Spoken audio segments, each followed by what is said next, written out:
Episode 13। कहानी के पिछले भाग में अपने देखा कि कैसे सोनी शान को प्रसाद देने जाती है तो एक बार फिर से शान उसका दिल दुखा देता है। फिर व्रत के कारण अचानक ही सोनी को चक्कर आने लगता है और वो चक्कर खाकर गिरने वाली ही होती है कि शान उसे पकड़ लेता है और उसे पानी पिलाता है, जिससे सोनी का किया व्रत भी टूटता है और उसे होश भी आता है। नीचे सभी खाने पर सोनी का इंतजार कर रहे होते हैं। अरुणा माँ सोनी को लेके जाती है और वहीं पे वो लोग सोनी से उसके बारे में पूछते हैं। सोनी बताती है कि वो अपने पापा के साथ रहती थी और यहाँ पे एक आरजे का काम करती थी। आरजे सुन मेनका ने उसके बारे में और जानना चाहा। तब सोनी ने भी बताया कि उसकी दोस्त नैना और वो एक ही स्टूडियो में काम करती थी। तभी सोनी को नैना का कॉल आता है और वो उससे बातें करने चली जाती है। इधर मेनका के दिमाग में अलग ही खिचड़ी पक रही होती है। कहानी अब आगे। नैना सोनी से उसका हाल चाल पूछती है और ऐसे ही दोनों काफी देर तक बातें करते रहते हैं। तभी सोनी नैना को बोलती है, पता है यार, अभी तुझे ही याद कर रही थी, तेरे बारे में ही बात हो रहा था। इस पर नैना कहती है, अच्छा मेरे बारे में, जरा मैं भी तो जानूं कि मेरी दोस्त मेरे बारे में क्या बातें कर रही थी। कुछ खास नहीं, बस मेनका दीदी पूछ रही थी उनको आरजे बहुत पसंद है ना। तो आरजे नैना के बारे में जैसे ही पता लगा वो पूछने लगी, अच्छा आरजे के बारे में जानना है उनको। हाँ नैना, मेनका दीदी को आरजे पसंद है ना, तो उनको जानना है उनके बारे में, वो तो तुमको भी पहचानती है। अच्छा सुन न सोनी, मुझे आरजे से याद भी आया कि आज मैं स्टूडियो गई थी, तो वहाँ सभी तुझको बहुत मिस कर रहे हैं। सर तो तुझे बुला भी रहे थे, बोल रहे थे कि स्टूडियो की हालत खराब हो रही है। सारे लिसनर अपनी आरजे नैना और आरजे सोनी को मिस कर रहा है। अगर वो नहीं आती है तो उनका स्टूडियो का परसेंटेज गिर जाएगा। नैना की बात सुन सोनी सिर्फ हम बोली। हम नहीं सोनी, ये बताना क्या सोची है तू, कब से ज्वाइन करेगी जॉब। कब से क्या मतलब है नैना, अब इस हालत में ये सब करना मतलब अब मन नहीं है कुछ भी करने का। ये क्या बात हुई मन नहीं है, ये शादी तेरे मर्जी की शादी थोड़ी न है जो तू ऐसा बोल रही है। क्या बात है, ये लोग तुझे मना करेंगे इसलिए बोल रही है ऐसा ना। अरे ऐसा नहीं है नैना यार, अरुणा माँ तो मुझे हर बात में सपोर्ट करती है, वो तो मुझे बहुत मानती है। पर मुझे ही अब ये आरजे का काम नहीं करना है। पर तेरा तो सपना था न ये आरजे का जॉब करना सोनी, और तू कितना खुश भी होती थी इसे करके, फिर ऐसा क्यों बोल रही है। सपने समय के बदल जाते हैं नैना, और इंसान उसके हिसाब से जीना जान जाता है। जो उसके हिसाब से जीना सीख जाता है उसे तकलीफ कम होती है, वरना इस दुनिया में गम किसे नहीं है। सोनी ये तेरी बड़ी बड़ी बातें मेरी तो समझ में ही नहीं आती है। आखिर तू बोलना क्या चाह रही है। मुझे तो कभी कभी ऐसा लगता है कि तू वो सोनी है नहीं जिसने दिल्ली आते ही तूफान ला दिया था, जिसने इस दिल्ली को एक नए तरीके से जीने की उम्मीद दी थी। तू वही सोनी है न यार, तुझे देख कर तो मुझे भी हिम्मत मिलती है, फिर तू कैसे हार मान सकती है। छोड़ न यार ये सब, तू अपना बताना कुछ, तेरा काम कैसा चल रहा है। सब ठीक है, चल फोन रखती हूँ, मैं बाद में करूंगी। ये बोल नैना बहुत ही उदास मन से फोन रख देती है। इधर सोनी नैना की बातों से बहुत परेशान हो जाती है। उसे ऐसा लगता है कि उसके बातों से शायद नैना का दिल दुखा है। पर मैं करूँ भी तो क्या, इन सब हालातों में अब कुछ भी करने का मन नहीं होता है। नैना सच ही कह रही है, सच में मैं अंदर से टूट गई हूँ, अब कुछ भी करने का मन नहीं करता है। सोनी ये सब सोच ही रही थी कि तभी अरुणा उसके पास आती है। क्या हुआ सोनी बेटा, इतनी परेशान क्यों हो, किसका फोन था, सब ठीक है ना। नहीं माँ, कोई परेशानी नहीं है, वो तो मेरी दोस्त नैना का फोन था तो उससे ही बात हो रही थी। अच्छा ठीक है ना सब, तुम्हारे चेहरे पर ये परेशानी क्यों है। कुछ खास नहीं माँ, मैं कहाँ परेशान हूँ, वो तो बस पुरानी बातें याद आ गई, बस और कोई बात नहीं है। याद आ रहा है तो कुछ दिन उसे बुला लो यहाँ, कुछ दिन साथ में रहना तुम्हें भी मन लगेगा और तुम्हारी दोस्त को भी मन लगेगा। और अगर वो नहीं आ पा रही है तो तुम ही कुछ दिन चले जाओ उसके पास, और तुम शान का मत सोचो, मैं उससे बात कर लूंगी। नहीं अरुणा माँ, ऐसा कुछ नहीं है। हाँ पता है मुझे सोनी बेटा, तुझे अगर कोई परेशानी भी होगी तो तू मुझे थोड़ी ना बताएगी। नहीं अरुणा माँ, आप ऐसा क्यों बोल रही है? यहाँ आपके सिवा मेरा है ही कौन? मैं तो सारा बात आपसे ही शेयर करती हूँ और आपको बता के ही मुझे सुकून भी मिलता है। अब चलिए खाना खा लीजिए, नहीं तो ठंडा हो जाएगा खाना, मेरे कारण आप भी नहीं ना खाए हो अब तक। नहीं, मैं तो तुमको ही बुलाने आई थी, चल जल्दी अब। जी अरुणा माँ चलिए। खाने की मेज पर भी सोनी का ध्यान नैना की बोली बातों पर ही रहता है। उसे भी कहीं ना कहीं ऐसा लगता है कि उसे अपने सपने नहीं छोड़ने चाहिए, उसे वो जॉब फिर से करनी चाहिए। पर सोनी काफी कंफ्यूज रहती है। सोनी को ऐसे कंफ्यूज देख मेनका सोनी से पूछती है, क्या बात है सोनी? वो मेनका दीदी, नैना ने अभी कॉल किया था तो बता रही थी कि स्टूडियो में सर मुझे बुला रहे हैं। पर ये तो अच्छी बात है न सोनी, फिर पर क्या? पर शान नहीं मानेगा मेरे फिर से जॉब के लिए। मेनका तो ऐसे ही मौके के इंतजार में थी, कब उसे सोनी को शान से डांट खिलवाने का मौका मिले और वो शान को सोनी के खिलाफ भड़का सके, और इससे अच्छा मेनका के पास कोई मौका भी नहीं मिलता। तभी वो बोल पड़ी, शान, वो क्या करेगा, अगर तुम्हें मन है तो कर लो। ये बोल सभी खाना खत्म कर अपने अपने कमरे में चले जाते हैं। इधर सोनी रसोई में काम करते हुए सबके बातों के बारे में सोचती है, पर वो कुछ भी डिसाइड नहीं कर पाती है और वो उस बात को छोड़ देती है। रात में सारा काम करने के बाद सबको खाना खिलाने के बाद सोनी शान को दवाई देने आती है। शान को दवाई दे देती है और जैसे ही सोनी जाने लगती है शान उसे रोक लेता है। जिस पर सोनी बोलती है, हाँ बोलो कुछ काम है। हाँ काम है तभी तो रोका है। हाँ बताओ, मेरी अलमारी का दरवाजा खोलो और उसमें एक डब्बा रखा है उसे लेते आओ। शान की बात सुन सोनी हम बोल अलमारी के तरफ बढ़ गई। सोनी शान के अलमारी से वो डिब्बा निकाल कर ले आती है और शान को देते हुए कहती है, ये लो, अब इसे खोलो। शान के कहने पर सोनी ठीक है, ये बोल मन ही मन में बोलती है, अब क्या ये भी खुद से नहीं कर सकते? तभी शान कहता है, कुछ बोला क्या तुमने?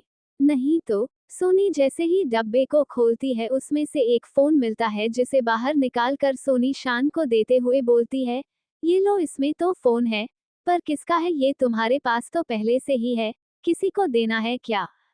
हाँ मेरे पास तो है ही, देना तो है। अच्छा तुम्हें कैसा लगा ये फोन? इस पर सोनी बोलती है, बहुत अच्छा है, पर किसको देना है बताओ, मैं बुला देती हूँ। नहीं इसकी कोई जरूरत नहीं है, तुम्हारे लिए ही है ये, रखो इसको अपने पास ही। सोनी शान से ये सुन बिल्कुल शौक हो जाती है और बोलती है, क्या मैं? जिस पर शान कहता है, इसमें इतना शौक होने वाली क्या बात है? नहीं, मतलब तुम मुझे ये फोन दे रहे हो और अगर मैंने इसका गलत इस्तेमाल किया तो? हाँ तुम्हें ही दे रहा हूँ और मुझे पता है, तुम ऐसा कुछ भी नहीं करोगी। पर तुम्हें कैसे पता कि मैं इसका इस्तेमाल अपने हिसाब से नहीं करूंगी? क्योंकि तुम्हें पता है कि मैं क्या क्या कर सकता हूँ, और अगर तुम्हारे दिमाग में ऐसा कोई ख्याल भी आया तो एक बार मुझे याद कर लेना, फिर तुम ऐसा कुछ करने का नहीं सोचोगी। शान जब ये बोलता है तो सोनी झट कह देती है, फिर ये फोन ही क्यों दिए हो?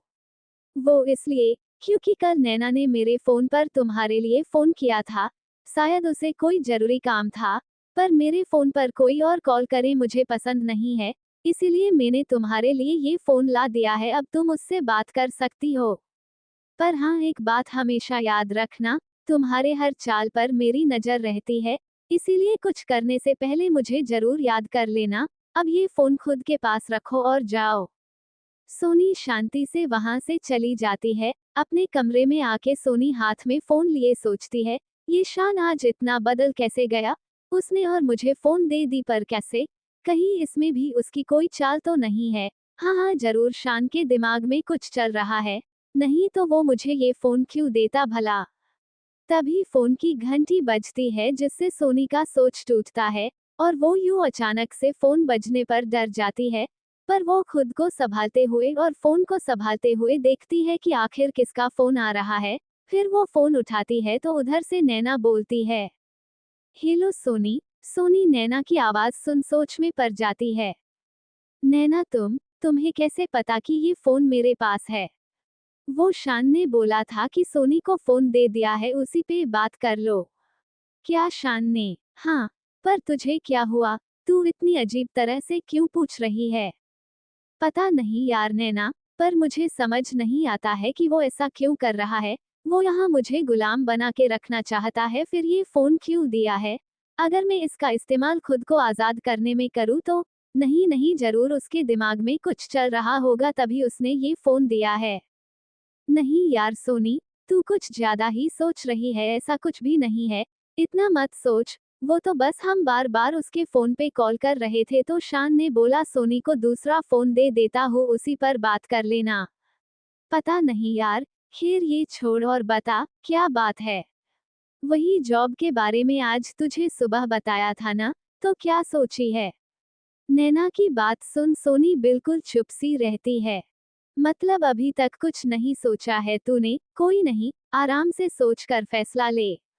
हाँ यार नैना, अभी तक तो सच में मैंने इस बारे में नहीं सोचा है। नैना फिर सोनी को आराम से सोचने को बोलती है कि एक बार अच्छे से सोच फिर जवाब देना जॉब के लिए। ठीक है। ठीक है नैना, चल अभी फोन रखती हूँ, अभी काम है मुझे। ठीक है, चल बाय। फिर सोनी फोन रख देती है और सोचती है, क्या बताऊं और कैसे बताऊं? मुझे तो खुद कुछ समझ नहीं आ रहा है कि मैं क्या करूं। दिल कहता है कि जॉब कर लूं पर मन कहता है नहीं, अब किसकी सुनूं, कुछ समझ नहीं आता है। सोनी ये सोच ही रही होती है तभी सोनी को शान बुलाता है। सोनी तुरंत शान के पास चली जाती है और जाने के साथ ही पूछती है, तुमने बुलाया? हाँ, मेरे सर में दर्द हो रहा था, एक कप चाय बना के लेते आना। ठीक है, लाती हूँ। सोनी शान के लिए बिल्कुल कड़क चाय बना के ले आती है और बोलती है, ये लो। सोनी शान को चाय तो देती है पर उसका ध्यान कहीं और ही रहता है, जिससे शान के हाथों पर थोड़ा चाय गिर जाता है।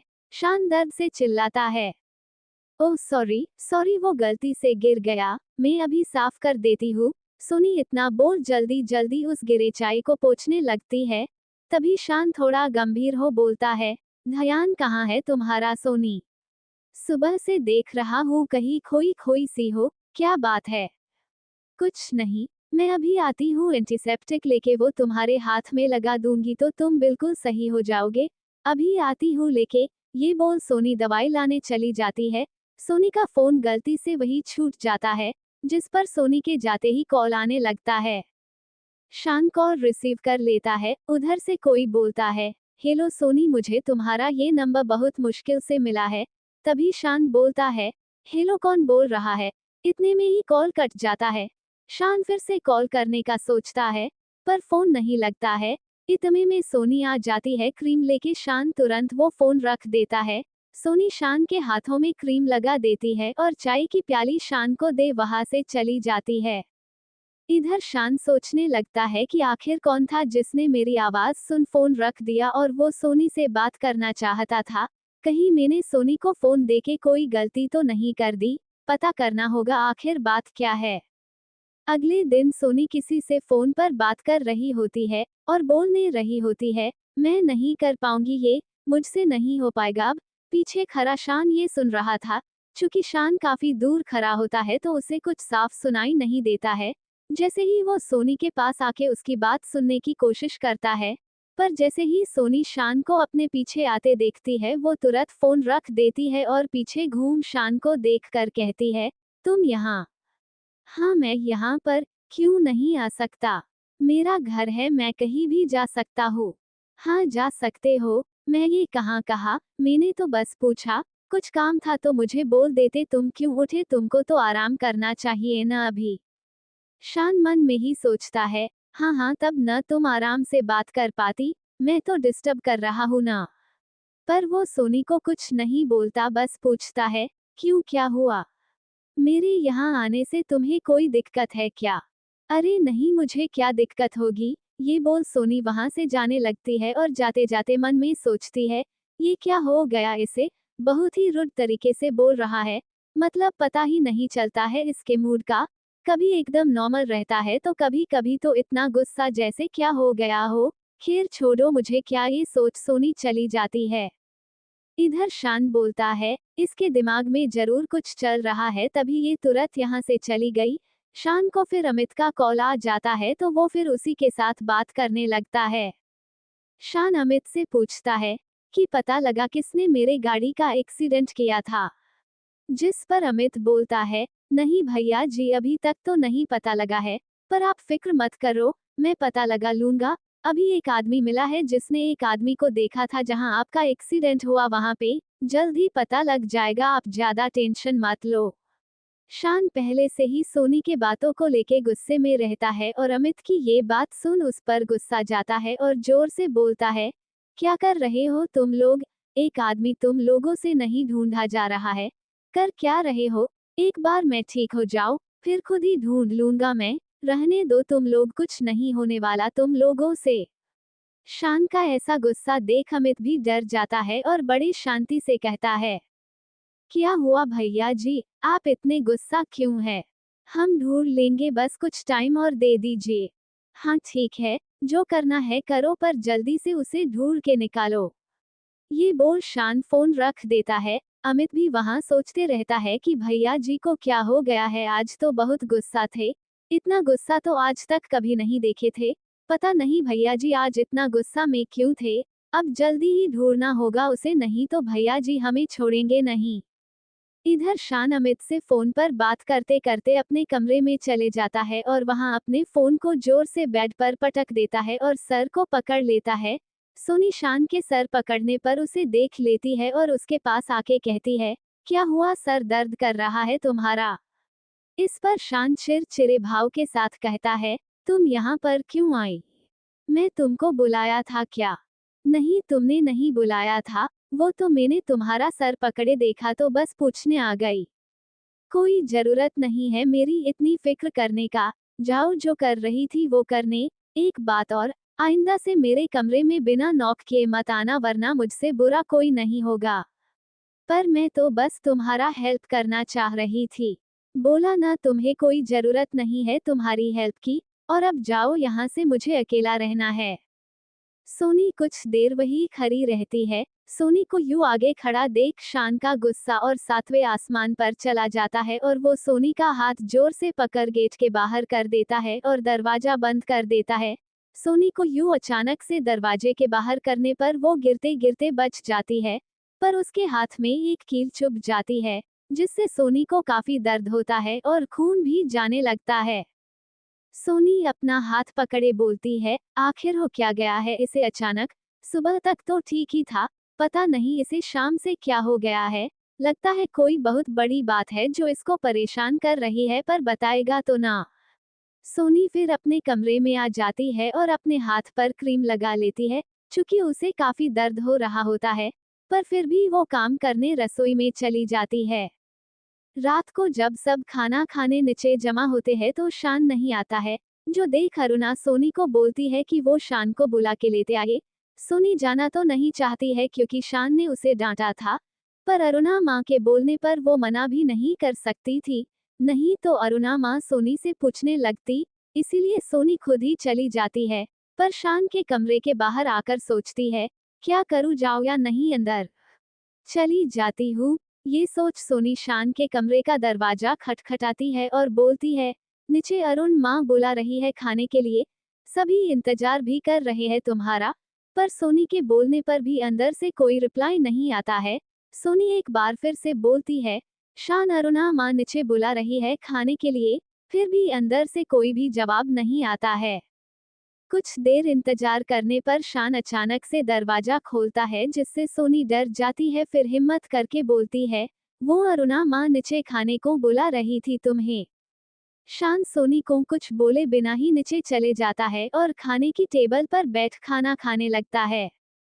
सोनी जब शान को ऐसे बिना कुछ बोले जाते देखती है तो सोचती है, सच में इसके नाक पे हमेशा गुस्सा ही रहता है। नीचे सोनी जब सबको खाना परोस रही होती है तो सोनी के हाथों में पहले से ही चोट लगी रहती है, तो उससे खाना परोसा नहीं हो पाता है, जो अरुणा माँ देख लेती है और सोनी को बोलती है, ये क्या हुआ है हाथ में सोनी बेटा, ये चोट कैसे लगी तुम्हें? वो कुछ नहीं माँ, बस हल्का सा खरोच है और ज्यादा कुछ नहीं। अरुणा उसके हाथों को पकड़कर कहती है, ये हल्का सा चोट है, देखो कितना खून गया है। तुम रहने दो, हम लोग खुद ही खाना परोस लेंगे, तुम भी बैठो, आओ हमारे साथ ही खाना खा लेना। अरे नहीं अरुणा माँ, आप क्यों इतना परेशान हो रही है? ये तो बस हल्का सा खरोच है, ऐसे ही छूट जाएगा, आप खैर हम बाद में खा लेंगे। शान सोनी के हाथों में लगा चोट देखता है तो उसे याद आता है कि उसी के धक्का देके रूम से बाहर करने में सोनी को ये चोट लग गई है। फिर उसे अपने किए पे थोड़ा गुस्सा आता है और वो जैसे तैसे खाना खत्म करके अपने कमरे में वापस चला जाता है बिना किसी से कुछ बोले। मेनका उससे पूछी भी क्या हुआ, तबीयत खराब है तुम्हारा क्या? पर शान उसे भी बिना कुछ बोले अपने कमरे में चला जाता है, जिससे सभी को बड़ा अजीब लगता है। इस पर अरुणा माँ बोलती है, हो क्या गया है इस लड़के को? हमेशा गुस्सा लिए ही बैठा रहता है, ना सही से खाता है ना सही से बोलता है, पता नहीं क्या होते जा रहा है इसे। जिस पर मेनका बोलती है, हाँ माँ, शान का मूड इधर से काफी बदला बदला रहता है, मैंने भी नोटिस तो किया है। इधर शान अपने कमरे में आके गुस्से से अपना हाथ दीवार पर जोर से मारता है, क्योंकि उसे अपने किए पर गुस्सा आता है कि उसके कारण सोनी के हाथ में चोट लगा। फिर वो बैठकर सोचने लगता है कि आखिर मुझे क्यों इतना गुस्सा आता है उसे लेके। वो कुछ भी करे मुझे उससे क्या, वो कहीं जाए किसी से बात करे मुझे कोई मतलब नहीं है उससे, मैं तो सिर्फ उससे बदला लेना चाहता हूँ और कुछ नहीं। तो दोस्तों आज के इस एपिसोड में बस यहीं तक। आगे की कहानी को हम अगले एपिसोड में कंटिन्यू करेंगे। फिलहाल के लिए आप सभी इसी तरह सुनते रहिए हमारे द्वारा लिखी स्टोरी फोर्स्ड मैरिज।